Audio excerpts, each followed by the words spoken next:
अफसोसनाक खबर शामिल करेंगे वजीराबाद से, जहां पर अहाता फैशन कोर्ट गोलियों की तड़तड़ाहट से गूंज उठा। वुकला और साइलिन ने दौड़े लगाकर अपनी जानें बचाई। पुलिस खामोश तमाशाई बन गई। थाना सोदरा में मुकदमा कत्ल में मुलव्वस 2 पार्टियों के फ्रीकाइन का अहाता फैशन कोर्ट में आमना सामना।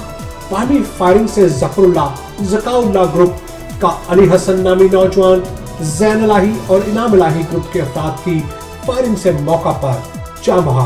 बार एसोसिएशन वजीराबाद के वकील समेत 3 अफराद शदीद जख्मी।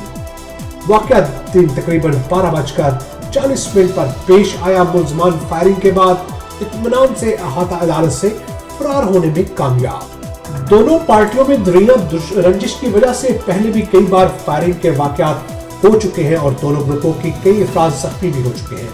दोनों पार्टियों के 2 शख्स जान की बाजी भी हार चुके हैं, जबकि दोनों ग्रुपों की दुश्मनी की वजह से गांव का माहौल भी काफी खतरनाक हो चुका है। आज फायरिंग के वाकया के बाद मकतूल अली हसन के बुरसा और मुलजम पार्टी के अफराद ने हसला के साथ सरेआम वुकला साइलिन की दौड़े लगवा दी, जबकि मकतूल अली हसन के बुरसा ने तहसील हेडक्वार्टर हॉस्पिटल वजीराबाद के दरवाजे और खिड़कियों के शीशे भी तोड़ दिए। हॉस्पिटल और अदालत आए लोगों और मरीजों दोनों ग्रुपों की बाहमी फायरिंग की वजह से सहमे रहे, जबकि पुलिस खामोश खड़ी रही।